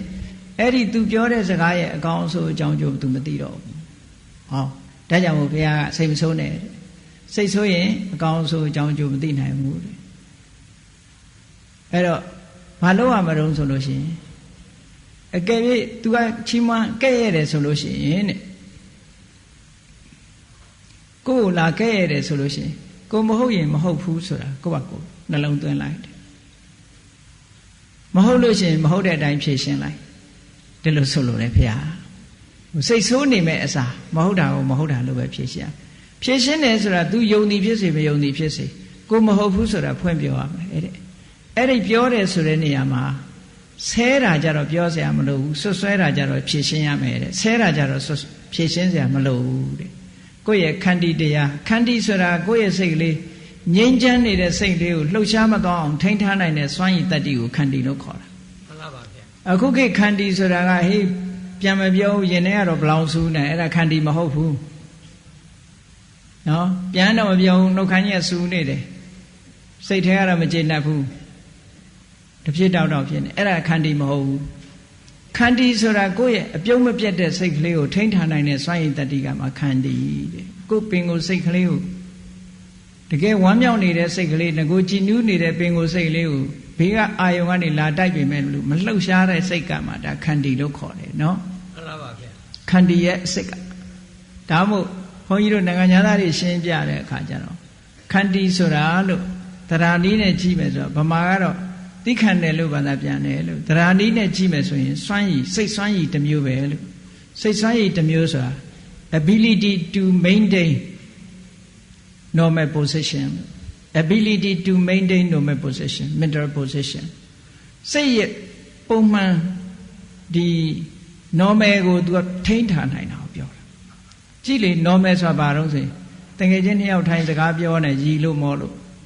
ဘိုးတယောက်ကလာတဲ့ပြီး6တိုက်လာဆဲသွားတယ်ဒီလူနှစ်ယောက်ဟာဒီငကွာရီတာမောတာတွေမရှိတော့ဘူးဟာဒီကောင်စော်ကားထားဆိုပြီးဒေါသတွေထပေါက်ကွဲကုန်ကြတယ်ဟုတ်လားခန္တီပြက်သွားပြီပေါ့သူတို့ငကိုအနေထားပြက်သွား normal က abnormal ဖြစ်သွားပြီဒီလိုဆိုလို့အဲ့ဒါခန္တီမဟုတ်ဘူးတဲ့ခန္တီဆိုတာကတကယ်ကိုယ့်ရဲ့စိတ်မူလအခြေအနေကိုထိန်းထားနိုင်တဲ့စိတ်စွမ်းရည်တစ်မျိုးကိုခန္တီလို့ခေါ်တယ်လို့ဒီလိုမှတ်အေးဒါတွေကပထမကတော့တရားအသိနဲ့ထိန်းပေးရတယ်တရားအသိနဲ့ထိန်းလိုက်လို့ရှိရင်ဒီစိတ်စွမ်းအားတွေကိုယ်တဏ္ဍာမှာဖြစ်ပေါ်ပြီးတော့လာနိုင်တယ်လို့ဒီလိုမှတ်ရတရားသိရှိတဲ့ပုဂ္ဂိုလ်ရဲ့သဘောထားနဲ့တရားအသိမရှိတဲ့ပုဂ္ဂိုလ်ရဲ့စိတ်သဘောထားအလုံးကိုကွာတယ်နော်မှန်ပါပါဗျာအသိတရားရှိတဲ့ပုဂ္ဂိုလ်ရဲ့စိတ်သဘောထားအလုံးကွာတယ်ဘုရားမြတ်စွာလက်ထက်တော်ခါကာလတုန်းကဒီတဲ့အဆင့်မြင့်လာတဲ့အခါကျတော့ကြည့်ဒီတဲ့အဆင့်မြင့်တဲ့တရားကိုသိလာပြီဆိုတဲ့အခါဟဋ္ဌိဆိုတဲ့ရွာတစ်ရွာရှိတယ်အဲ့ဒီဟဋ္ဌိဆိုတဲ့ရွာမှာဥက္ခဆိုတဲ့တထေးတစ်ယောက်ရှိတယ်အဲ့ဒီတထေးကငကိုတော့ဗုဒ္ဓဘာသာဝင်မဟုတ်ဘူးတရားအသိမရှိဘူးသူကတရားအသိမရှိတော့အယက်သေးစာတောက်စားပျော်ပါပြီးတော့တာမန်လူတစ်ယောက်ပဲခန်းကော်တော်ထဲမှာမြတ်စွာဘုရားကြွလာလို့မြတ်စွာဘုရားနဲ့သူပထမဆုံးဆုံတာနာဂဝနလို့ဆိုရယ်ခန်းကော်တော်ဥယျာဉ်ထဲမှာဘုရားကိုပထမဆုံးသွားတွေ့တယ်အဲ့ဒီတုန်းကသူဘာလုပ်နေအရက်မူးနေတယ်အဲ့ဒီလူကဥက္ခဆိုတဲ့လူကအရက်မူးနေတာနော်မှန်ပါပါဗျာခုခေတ်လိုပြောရင်ကလားတထေးတယောက်ပေါ့အိန္ဒိယကနော်ဥယျာဉ်ထဲသွားပြီးအရက်တွေတောက်ပြီးတော့အိမ်မှာအရက်မူးနေတဲ့အချိန် သူ့အပေါင်းအသင်းနေနဲ့ရဲတောက်ပြီးတဲ့နေတဲ့အချိန်ဖះကိုတွေးလိုက်တဲ့အခါမှာသူ့စိတ်ဓာတ်ပြောင်းသွားဖះကိုမြင်လိုက်တာနဲ့သူ့စိတ်ထဲမှာကြီးညိုတဲ့စိတ်ဖြစ်သွားပြီးတော့အယက်မူးပြေသွားတယ်တရားမသိသေးဘူးအဲ့ဒီချိန်မှာအယက်မူးပြေပြီးသူ့စိတ်ထဲမှာထင်လိုက်တာဟာသူတော်စင်တယောက်သူတော်စင်တစ်ပါးကိုသူတွေးရတယ်လို့စိတ်ထဲမှာကြည်နူးတဲ့စိတ်လေးတွေဝင်သွားတယ်ဒါနဲ့ဖះစီကိုသွားပြီးတော့ချင်းကပ်တဲ့အခါအယက်မူးပြေလို့ဖះနာသွားတဲ့အခါကျတော့ဖះကသူ့ကိုတရားဟောတယ်တဲ့မြတ်စွာဘုရားတွေကတရားဟောတဲ့အခါမှာအမြဲတမ်းသူကဟောနေကြတရားအစဉ်လူတယောက်ကိုစပြီးဟောပြီးဆိုရင်ဘာစဟောတော့ဆိုဒါနကထာစဟောလို့ရှိတယ်နော်မှန်ပါပါဗျာဒါနကထာဆိုတာဒီလောကမှာလူတွေက society ထဲနေတာကိုတယောက်တည်းမစားသင့်ဘူးအားလုံးနဲ့မျှဝေပြီးခံစားသင့်တယ်ဆိုတာဒါဒါနကထာပဲပေါ့မှန်ပါပါဗျာဟုတ်တယ်မို့လားမှန်ပါပါဗျာတယောက်တည်းကိုသိမ့်ပိုက်ထားလို့ရှိရင်ဟိုဘလူးဆောင်တဲ့ရေကန်တွေကရေတွေလိုပဲဘယ်ကောင်မှမတောက်တောက်တဲ့လူအဲ့ဒါဖန်ခံစားခံပြီးတော့ဒီရေတွေလကားခန်းတော့မှာအဲ့ဒါလိုပဲတချို့လူတွေပစ္စည်းပိုင်ဆိုင်တာက society အတွက်ဘာမှအသုံးမဝင်ဘူးသူလည်းမသုံးဘူးသူများလည်းမသုံးအောင်ဟောတေတော့ဒီတိုင်းကြီးပြစ်ထားခဲ့တယ်အဲ့ဒါမျိုးမဖြစ်စေရဘူးအားလုံးနဲ့ share လုပ်ရမယ်တချို့ကမသရာတာကိုယ့်ကိုယ်တော်မသရာဘူးကြားဘူးတယ်မဟုတ်လားဇာလန်းနေရှိတယ်ကိုယ့်ကိုယ်တော်မသရာဘူးမစ္စရိယတထေးလို့ဆိုတာကိုယ့်ကိုယ်တော်မစားဘူးမုံစီကျော်လေးစားကြတာသူများလာမှဆိုလို့မပြောဘူးတဲ့အောက်နော်တထေးကမုံစီကျော်လေးစားကြတာကိုလမ်းဘေးမှာမုံစီကျော်လေးတွေ့တာစားကြတာအောက်နေတယ်ဘာဖြစ်လို့လဲဆိုရင်မုံစီကျော်ကြော်လို့ရှိရင်ဝိုင်းစားကြမှာဆိုလို့တဲ့သူများကိုပေးရမှာဆိုလို့အောက်အဲ့ဒါလို့မစ္စရိယအာကြီးလာပြီဆိုလို့ရှိရင်ကိုယ်တော်မစားရတော့လူတွေမှာပစ္စည်းဥစ္စာကိုမသုံးရဘူးအဲ့ဒါလို့ဖြစ်လာတတ်တယ်အဲ့တော့အဲ့ဒါမျိုးမဖြစ်အောင်မြတ်စွာဘုရားဒါနကထာတယောက်နဲ့တယောက် share လုပ်မယ်ကိုတယောက်တည်းမသုံးရဘူး charity တို့ဟုတ်လားဒါမျိုးတွေကရှိရမယ် generosity တို့ဒါမျိုးတွေရှိရမယ်သူများကိုစွန့်ကြဲရမယ်ပေးကမ်းရမယ်ကိုမိသားစုဖြစ်မိသားစုပေါ့မိတ်ဆွေတငယ်ချင်းတွေပေးရမယ်ကိုပေးတဲ့ပေးလိုက်တဲ့ပုဂ္ဂိုလ်တွေပေးရမယ်မတွန့်တိုရဘူးဒါဒါနကထာနောက်ပြီးတော့ကိုချင်းတရားမပြတ်ပြားရဘူးတဲ့သီလကထာလူဘဝရောက်လာရင်ကိုချင်းတရားကောင်းရမယ်ကောင်းအောင်နေရမယ်လူတော်လူကောင်းဖြစ်ဖို့ဆိုတာကိုချင်းတရားကောင်းမှာဒါနကောင်းမှုတွေဘလောက်လုပ်နေနေကိုချင်းတရားမရှိရင်သူတော်ကောင်းမခေါ်နိုင်သေးဘူးဒါကိုကိုချင်းတရားကောင်းအောင်လုပ်ဖို့ဆိုပြီးဘုရားသီလကထာဟောတယ်ကဲဒါနနဲ့သီလကိုချင်းတရားလည်းကောင်းပြီသူများကိုလည်း share လုပ်တယ်ကိုတယောက်တည်းမသုံးစားဘူးဆိုတဲ့ပုဂ္ဂိုလ်တယောက်ဟာကောင်းရတုဂတိရောက်ဖို့မခဲရင်ပါဘူးနတ်ပြည်ဆိုတာဘလောက်ချမ်းသာတယ်ကောင်းတဲ့ဘုံဘဝဆိုတာဘလောက်ချမ်းသာတယ်ဆိုတာတွေကိုမြတ်စွာဘုရားဟောတာတက္ကကထာလို့ခေါ်တယ်မှန်လားပါဗျာအဲ့လိုလူတွေကကုသိုလ်ကောင်းမှုပေါ်မှာစိတ်ဝင်စားလာတာအခြေခံအဆင့်မှာမြတ်စွာဘုရားအဲ့လိုဟောပေးတာစိတ်ဝင်စားလာပြီဆိုတဲ့အခါကျတော့မှနတ်ပြည်ကိုလူတွေကရောက်ချင်လာပြီကောင်းတဲ့ဘုံဘဝမှာတတ်မဲ့လာပြီဆိုတဲ့အခါမြတ်စွာဘုရားကအေးကာမဂုဏ်အာယုန်နေဆိုတာအင်မတန်မှအန္တရာယ်များပါတယ်တခဏလေးပဲအိမ်မက်နဲ့တူတယ်ကာမဂုဏ်ဆိုတာအိမ်မက်နဲ့တူတယ်အိမ်မက်ဆိုတာနိုးသွားတာနဲ့ပြီးပြီဘာမှမရှိတော့နော်သူပိနကုပမာအိမ်မက်ထဲမှာဟုတ်လားဘယင်ကြီးလုံနေတိုက်ကြီးနဲ့နေနိုးရင်ဘာပြုတာပဲတဲကုတ်ထဲပြန်ရောက်သွားအိမ်မက်ထဲမှာဘလောက်ကောင်းနေနိုးတာနဲ့တပြိုင်နက်ဘာမှမရှိတော့ဘူးကာမဂုဏ်အာယုန်ဆိုတာသူပိနကုပမာအိမ်မက်နဲ့အလားတရာတူတယ်နောက်တစ်ခုကာမဂုဏ်အာယုန်ဆိုတာတဲ့အမဲရိုးနဲ့အလားတရာတူတယ်ငါးသက်သမားကနေပြီးတော့နွားတတ်ပြီးတော့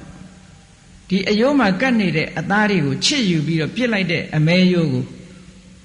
အဲ့ဒီနာမျောနေတဲ့ခွေးကဒါလေးကိုချီးပြီးတော့တနေကုန်ရှာနဲ့ရက်လိုက်သွားနဲ့ကြိုက်လိုက်ရှာနဲ့ရက်လိုက်သွားနဲ့ကြိုက်လိုက်အရသာထွက်နိုးနဲ့အနံ့ကလေးနဲ့ဒါလေးနဲ့ပဲပြီးသွားတာပြီးတာသွားရောသွားတွေနားလာပြီးတော့အဲ့ဒါနောက်ဆုံးညဘာမှဝါလို့မရဘူးပြစ်လိုက်ရတဲ့အနေထားကာမဂုဏ်အာယုန်ဆိုတာအဲ့ဒီတိုင်းပဲတဲ့အမဲရိုးနဲ့အလားတန်တူတယ်တဲ့မှန်လားပါဗျာအပေါ်ယံလေးတုပ်လိမ့်တာဘာမှအရသာမရှိဘူးအနံ့ကလေးနဲ့တင်ဟုံနိုးနဲ့ပြီးတော့ပြီးသွားတာဘာမှမရှိတော့ဘူးလို့ဆိုလို့တယ်အေးမြတ်စွာဘုရားကအဲ့ဒါလို့ကာမဂုဏ်အာယုန်တွေရဲ့အပြစ်ကိုဟောတာကာမနာအာရိနဝကထာလို့ခေါ်တယ် အဲ့ဒါတွေကိုမစွန့်လွတ်နိုင်သေးတဲ့မြတ်တောကတွေနဲ့ရင်ဝယ်ပိုက်ပြီးတော့နေကြရမယ်တဲ့ဒါတွေကိုစွန့်လိုက်မှချမ်းသာမှာဆိုပြီးနိက္ခမေအာနိတန္တကထာဒါတွေကိုလုံးဝ freedom လုံးဝစွန့်ပလိုက်ခုနကဗတ္တိယမင်းကြီးဟာတခါတည်းစွန့်လိုက်တာနဲ့အဟောတုခံအဟောတုခံခုမှချမ်းသာတော့တာပဲဆိုတာစွန့်လွတ်သွားတဲ့ဟာမျိုးမြတ်စွာဘုရားဟောဒါကိုကထာ၅မျိုးလို့ခေါ်တယ်မှန်လားပါဗျာအဲ့ဒီကထာ၅မျိုးနဲ့ဟောပြီးတဲ့အခါကျတော့မှလူရဲ့စိတ်လေးဟာတော့ညီဒီတရားဓမ္မကိုခံယူနိုင်စွမ်းရှိပြီဆိုတဲ့အခါကျတော့မှမြတ်စွာဘုရားကတဘာဝတရားတွေရဲ့ဖြစ်စဉ်ကိုဟောတယ်ဟောလိုက်တဲ့အခါကျတော့ဘာနားလည်သွားတုံဆိုတော့တရားနာတဲ့ပုဂ္ဂိုလ်ကနားလည်သွားတယ်စိတ်ထဲမှာအညစ်အကြေးတွေကင်းသွားပြီးသူ့မှာပွင့်လင်းတဲ့မျက်စိတစ်ခုအမြင်တစ်မျိုးရလာတယ်အဲ့ဒီအမြင်ကဘာလို့ဆိုရင်ယံကိဉ္စီသမုဒိယဓမ္မံသဗ္ဗန္တနိရောဓဓမ္မံဖြစ်လာတာမှန်သမျှချုပ်မှာပဲဆိုတဲ့အတိရသွားပြီအဲ့တော့ဘာမှမမြဲဘူးငါရတာတွေတခုမှမမြဲဘူးဆိုတဲ့အတွေးလေးတွေးလိုက်နိုင်ပြီဒီအမြင်မျိုးလေးရလိုက်နိုင်ပြီဆိုရင်မစွန့်လွတ်နိုင်စရာရောရှိသေးရဲ့လားရှိတော့ပါဗျာသူများပေါ်အနိုင်ကျင့်ကျင်တဲ့စိတ်ရောရှိသေးလားရှိတော့ပါဗျာမရှိတော့ဘူးလေအားလုံးထားကြရမှာလို့ဆိုတာသိသွားတာနဲ့တပြိုင်နက်ယံကိဉ္စီသမုဒိယဓမ္မဖြစ်တဲ့သဘောရှိတဲ့တရားမှန်သမျှသည်နိရောဓဓမ္မချုပ်ရမှာပဲတနေ့ကျတော့ပျက်စီးသွားမှာပဲဆိုတဲ့အတွေးလေးကိုရင်ဝယ်ပိုက်ထားနိုင်ပြီဆိုလို့ရှိရင်မမောမှုတွေကလျှော့ချသွားနိုင်တယ်အတွေ့အတာတွေမမောမှုတွေလျှော့ချလိုက်တာနဲ့တပြိုင်နက်တောကတွေကလည်းငြိမ်းသွားတယ်စိတ်ငြိမ်းချမ်းမှုကလက်တွေ့ခံစားရမယ်လို့ဟောဓမ္မစက္ခုဆိုတာခေါဏကနေမြတ်စွာဘုရားကဒီကထာ၅မျိုးနဲ့ဟောလိုက်တဲ့အခါကျတော့ဒီအမြင်ကိုအဲ့ဒီခေါဏတုန်းကဥက္ခဆိုတဲ့တခါကြီးကရသွားတယ်ရသွားတာနဲ့တပြိုင်နက်သူသဘောပေါက်သွားပြီကိုချင်းတရားငါဆောက်တည်တော့မယ်သူကအိမ်အောင်သေးအဲ့တော့ဗျမစရိယပင်စမဆိုတာ၅ပါးသီလထဲမှာသူကကာမိတုမိစ္ဆာစာရတောင်မဟုတ်တော့ဘူးဗျမစရိယနဲ့၅ပါးသီလကိုဆောက်တည်လိုက်တယ်နော်ဗျမစရိယနဲ့၅ပါးသီလဆောက်တည်လို့ရတယ်ချင်းမှန်လားပါဗျာဗျမစရိယသိက္ခာပုဒ်နဲ့၅ပါးသီလကိုဆောက်တည်ပလိုက်တယ်အဲ့တော့ဒီကာမိတုမိစ္ဆာစာရဆိုတာသူတစ်ပါးသားမယားနဲ့မပြစ်မှားပေမဲ့တို့ကိုယ့်ရဲ့ဒီပါတနာနဲ့ကတော့သူကရှိတယ်ဗျမစရိယကျတော့ဘာမှကိုမရှိရမှန်လားပါဗျာ celibacy life လို့ခေါ်တာပေါ့နော်အဲ့ဒီလိုဘဝမျိုးကိုသူကကူးပြောင်းလိုက်တယ်ကြည်တရားအသိရှိတာငါကတထေးလေသူ့မှာဇနီး၄ယောက်ရှိတယ်အိမ်အောင်၄ယောက်ရှိတယ်အဲ့ဒီ၄ယောက်တည်းကလည်းငယ်ငယ်ရွယ်ရွယ်တွေအေးအိမ်ပြန်ပြီးတော့သူကဘာပြောတော့ဆိုသူဇနီးတွေကိုခေါ်ပြောတယ်ငါဒီကနေ့ကနေစပြီးတော့တရားအသိရှိလာသည့်အတွက်ကြောင့်ကာမဂုဏ်အာယုန်တွေထဲမှာငါမနေတော့ဘူးသိက္ခာပုဒ်ကိုဗြဟ္မစရိယသိက္ခာပုဒ်နဲ့၅ပါးသီလကိုငါဆောက်တည်လိုက်ပြီနော်အိမ်အောင်တဲ့ဘဝမှာငါမနေတော့ဘူးမင်းတို့တွေတဲကနေပြီးတော့ဒီအိမ်မှာဆက်နေခြင်းမင်းတို့နေနိုင်တယ်အကယ်၍မနေခြင်းဘူးဆိုလို့ရှိရင်လည်းတခြားအိမ်ကိုပြန်နိုင်တယ်ယူခြင်းတဲ့ပစ္စည်းအကုန်ယူပြီးတော့အကယ်၍နောက်အိမ်တော်ပြုတ်ခြင်းနဲ့ဆိုရင်လည်းပဲဘယ်သူ့ကိုပြုတ်ခြင်းလဲငါ့ကိုပြောလို့ဆိုတော့အဲ့ဒီထဲမှာသူ့ရဲ့အငယ်ဆုံးဇနီးကနေပြီးတော့ပြောတယ်တဲ့ဘယ်သူနဲ့သူပေးစားပါလို့ပြောတယ်အဲ့ဒီလူကစိတ်သဘောထားဘလောက်ကောင်းလို့ဆိုအတိတရားရှိတဲ့လူရဲ့စိတ်နေသဘောထားအကြည့်အဲ့ဒီသူ့ရဲ့ဇနီးအငယ်ဆုံးဟုတ်လားအရွယ်ကိုသူပြောတဲ့ယောက်ျားနဲ့လက်ထပ်ပေးလိုက်တယ်သူကိုယ်တိုင်သွားပြီးတော့လက်ထပ်ပေးလိုက်တယ်အဲ့လိုလက်ထပ်ပေးလိုက်တဲ့အချိန်မှာသူ့စိတ်ဟာနည်းနည်းလေးမှတွန့်တိုခြင်းမရှိဘူးတဲ့ဘာမှစိတ်ပြောင်းလဲသွားတာမရှိဘူးသူဆုံးဖြတ်ချက်ဟာနောက်ကြောင်းမလှည့်ဘူးလို့ဆိုဒါဘာကြောင့်လဲဆိုတရားအတိပဲဟုတ်လားမှန်ပါဗျာသူ့ရဲ့အတိတရားကအလွန်အဆင့်မြင့်သွားပြီနော်ဒီအဆင့်ရောက်သွားတယ်ဆိုတာအလွန်အဆင့်မြင့်သွားပြီဒါဘုရားတရားနာပြီးဒီအဆင့်ရောက်သွားတဲ့လူကတကယ်ရှိခဲ့ဘူးလားနောက်အဲ့ဒါလို့သူအိမ်အောင်တဲ့ဘဝကိုဆွန့်လွတ်လိုက်ပြီးတဲ့အခါကျတော့ဘုန်းကြီးဝတ်ထားမဟုတ်ဘူးလူနဲ့ပဲနေတယ်အဲ့တူကဆက်ပြီးတော့အိမ်အောင်တဲ့ဘဝဆွန့်လွတ်ပြီးတဲ့အခါမှာသူဘာလုပ်တုံဆိုရဟန်းတန်ဃာတွေကိုစိကတ်တဲ့အခါမှာတဲ့ဘယ်တော့မှမလေးမစားမစိကတ်ဘူးတဲ့လေးလေးစားစားစိကတ်တယ်ဘယ်ကိုတော့စီသွားတလေးတစားစိကတ်တယ်တဲ့ဟောဒါသူ့ရဲ့အည်သွေးတစ်ခုနောက်တစ်ခါယဟန်တန်ဃာတွေစီသွားတဲ့အခါမှာ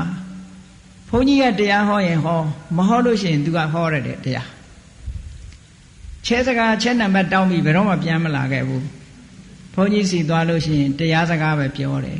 ဘုန်းကြီးကတရားဟောရင်ရိုသေစွာနားထောင်တယ်နော်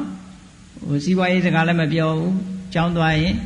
တရားဟောရင်ဟောတယ်ဘုန်းကြီးကဟောရင်ရိုသေစွာနားတယ်ဘုန်းကြီးကမဟောရင်သူကဟောရတယ်အဲ့ဒီလိုအနေအထားမျိုးသူကကြည့် အတိတရားရှိတဲ့ပုဂ္ဂိုလ်ရဲ့စိတ်သဘောထားတွေကဘလို့ပြောင်းသွားတယ်ဆိုတာနောက်ကြတော့တနေ့ကျတော့သူကတန်ဃာတွေကိုဆွမ်းသားပင့်တယ်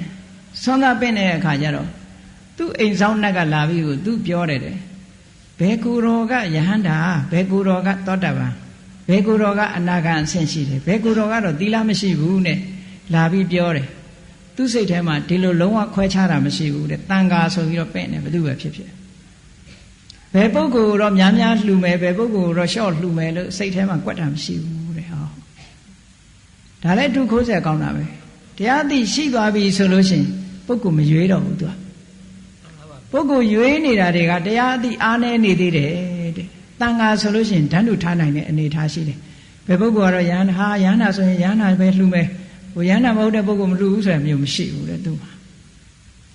နော်မှန်ပါပါဗျာဟိုယန္တာဆိုပြီးတော့ဝိုင်းအောင်နေကြတာမျိုးမလုပ်ဘူးတဲ့ဒါမျိုးမလုပ်ဘူးသူကနတ်တွေကဒီလိုလာပြောတာကိုလေသူစိတ်ထဲမှာတုံလုံးအောင်မဖြစ်ဘူးတဲ့နောက်တစ်ခုနတ်တွေကနေပြီးတော့သူ့ကိုလာပြီးတော့ဒီတတိပေးစကားတွေဘာတွေပြောရင်လေနတ်တွေကလာပြီးပြောရင်သူ့ကိုနတ်တွေကစောင့်ရှောက်တယ်လို့ဆိုပြီးတော့မာမနလုံးဝတက်ကြွမှုမရှိဘူးတဲ့နတ်တွေနဲ့စကားပြောရတယ်ဆိုပြီးတော့သူ့စိတ်ထဲမှာဘာမှပြောင်းလဲမှုမရှိဘူးလို့ဒီလိုဆိုသူ့ရဲ့ရှိတဲ့ပစ္စည်းဥစ္စာကိုလည်းပဲကိုချင်းတီလာရှိတဲ့ပုဂ္ဂိုလ်တွေနဲ့ဘယ်တော့မှခွဲချမ်းမလုပ်ဘူးတဲ့ဓာတ်လူညီမျှပဲလှူလိုက်တယ်ပေါ့နော်ဆွမ်းလောင်းတဲ့အခါမှာတချို့ခွဲချမ်းတာတွေ့ရတယ်ဒါကတော့ထိုင်းဝက်သားကတော့ထိုင်းကိုယ်တော်အတွက်နော်ပဲပြုတ်ကဘယ်ကိုယ်တော်အတွက်နဲ့ဆိုပြီးတော့ဒီလိုခွဲပြီးတော့လှုပ်တတ်တယ်လေသူကအဲ့လိုမလုပ်ဘူးတဲ့အားလုံးဟာဓာတ်လူညီမျှပဲထားတယ်လို့ဒီလိုဆိုတယ်ဘယ်တော့မှဘယ်ပုဂ္ဂိုလ်တော့များလှူမယ်ဘယ်ပုဂ္ဂိုလ်ရှော့လှူမယ်ဘယ်ပုဂ္ဂိုလ်စိတ်နေသဘောထားခြင်းကတိတ်ကွာသွားတယ်အဲ့ဒီလိုဖြစ်ရမယ်တဲ့သူ့မှာဒီလိုစုချုပ်နှိမ့်မြင့်ရွေးချယ်တာမလုပ်တော့ဘူးလို့ပြောတာနော်မှန်ပါဗျာအဲ့ဒါမျိုးဒီဥက္ကဆိုတဲ့တက္ကကတရားအသိရှိလာတဲ့အချိန်မှာသူ့ရဲ့စိတ်နေသဘောထားတွေကဒီလိုပြောင်းသွားတယ်နောက်ဆုံးသူကဘာကြေညာချက်ထုတ်တုံဆိုလို့ရှိရင်အကယ်၍သူကအရင်သေးသွားလို့ဆိုရင်မြတ်စွာဘုရားကသူ့ကိုပြောပါလိမ့်မယ်တဲ့ဟောပါလိမ့်မယ်တဲ့ဒီဥက္ကဟာဘယ်တော့မှကာမဘုံကိုပြန်လာမှာမဟုတ်ဘူးဆိုတာကိုမြတ်စွာဘုရားပြောပါလိမ့်မယ်ဘာဖြစ်လို့တုံးဆိုသူကအနာဂံအဆင့်ထိအောင်ရောက်သွားတခါလေမှန်ပါဗျာအနာဂံအဆင့်ရောက်သွားတဲ့ဆိုကာမဂုဏ်အာယုန်တွေနဲ့လုံးဝဖြတ်ပယ်လိုက်တာဒါကြောင့်မို့လို့အိမ်တော်တဲ့ဘဝကိုသူဆွန့်လွတ်လိုက်တာအနာဂံဖြစ်သွားလို့ပြောတာနော်မှန်ပါဗျာသောတာပန်ဖြစ်သွားပြီးတော့သောတာပန်ဖြစ်သွားပြီဆိုရင်ဒီဒိဋ္ဌိနဲ့ဝိသိကိစ္စဆိုတာအမြင်မှားတာလည်းမရှိဘူးတန်တရားဆိုတာလည်းမရှိဘူးတရားဓမ္မနဲ့ပတ်သက်လာလို့ရှိရင်နောက်ပြီးတော့လောဘဒေါသမောဟဆိုတာလည်းဖြစ်အောင်အရှိန်သိမ့်မကြီးတော့ဘူးဒေါသထွက်အောင်သူကယော့သွားပြီ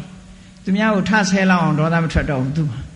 စိတ်တော့ဆိုးရင်ဆိုးမယ်ဒါပေမဲ့လို့သူများကိုဆဲလောက်အောင်သူမဆိုးတော့ဘူးနော်သောတာပန်ပုဂ္ဂိုလ်ကအဲ့လိုစိတ်ကိုထိန်းနိုင်တာလောဘဖြစ်အောင်လည်းငရဲကြလောက်အောင်လောဘမဖြစ်တော့ဘူးဒါကိုအပါယကမ္မနိယလောဘမဖြစ်တော့ဘူးသူမှာတခါတဂရကံဖြစ်သွားပြီဆိုတဲ့အခါကျတော့သောတာပန်နဲ့သူကလောဘက10ချိန်မှ1ချိန်လောက်ဖြစ်မယ်ဒေါသကလည်းအချိန်100မှ1ချိန်လောက်ပဲဖြစ်မယ်ဟော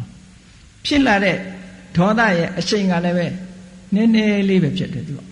မတိမသားလေးပဲဖြစ်တယ်မပယ်သေးတာလေးပဲရှိတယ်စိတ်ထဲမှာပူကနေသွားတာမျိုးလေးလောက်ပဲဖြစ်မယ်ပါးစပ်ကတောင်လှုပ်လာမယ်မထင်တော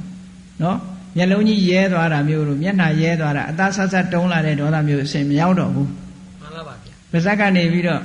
ဟိုနေမကဆပြောဖို့ဆိုတာဝေးလေဆိုတာသူများကိုထရိုက်ဖို့ဆိုတာဝေးလေဆိုတာသူဒေါသဖြစ်မှန်းတောင်ဘေးကလူကမသိလိုက်အောင်ဖြစ်သွားပြီတက္ကရာကအဆင့်ရောက်လို့ရှိရင်အနာဂတ်အဆင့်ရောက်သွားရင်လုံးဝအရှင်ဒေါသရင်ထဲမှာတော့မလာတော့ဘူးလို့ပြောတယ်ပူကနေတော့မတက်လာတော့ဘူးလို့ပြောတာနော်မကျေနပ်တဲ့စိတ်ကလုံးဝရှင်းသွားပြီကာမဂုဏ်အာယုန်စိတ်တွေလည်းလုံးဝရှင်းသွားပြီဒီလိုအဆင့်ဆင့်ပယ်သွားတာယဟန္တာဖြစ်သွားပြီဆိုရင်ကိရိတာမှန်သမျှလုံးဝရှင်းသွားပြီဒါတရားအသိရှိတဲ့ပုဂ္ဂိုလ်ရဲ့စိတ်သဘောထားတွေဟာမြင့်တဲ့မြင့်လာပြီးတော့လူလောကမှာဒီပုဂ္ဂိုလ်တွေဟာအငြိမ်းချမ်းဆုံးစိတ်ဓာတ်အလွတ်လပ်ဆုံးနဲ့တကယ်ထာဝရငြိမ်းချမ်းတဲ့ချမ်းသာဒုက္ခကိုသူတို့ဟာဒီဘဝမှာပဲခံစားသွားရတယ်ဆိုတာထိုပုဂ္ဂိုလ်ရဲ့စိတ်နေသဘောထားကိုအကဲခတ်ကြည့်ခြင်းအပြင်ဘလောက်ချမ်းသာမလဲဆိုတာအတူယူပြီးတော့ကျင့်သုံးစရာအလွန်ကောင်းပါတယ်ဒါကြောင့်မို့တရားချစ်ခင်သူတော်စင်ပြိဿတို့သည်အတိတရားရှိသူတို့ရဲ့စိတ်နေသဘောထားမျိုးဖြစ်အောင်တို့တွေကျင့်ကြံကြုတ်ကုတ်အားထုတ်မှာပဲလို့ကိုယ်စီနှလုံးသွင်းပြီးကျင့်ကြံကြုတ်ကုတ်အားထုတ်နိုင်ကြပါစေကုန်သတည်းသာဓု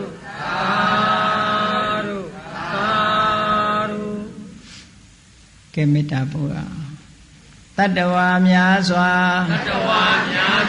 ဘေးရန်ကွာချမ်းသာကြပါစေမေတ္တာရေချမ်းသုံးငါဖြံငြိမ်းချမ်းကြပါစေသက်ရှိချမ်းမာစိတ်ချမ်းသာလူရဆန္ဒပြည့်ပါစေဓမ္မောတရံပိဝိတဝါနာဝိသာသဗ္ဗေတမုဟတာအစရမရာတိတိဘာဝောနိဗ္ဗာနံယန္တုတာရောဓမ္မောတရံလောဘဒေါသမောဟစိတ်တောင်းကင်းပြောင်းကြည်တရားစေကိုပိဝိတဝဝန္တာရှင်ပြတောက်ကြရနာကြရကုန်သောကြောင့်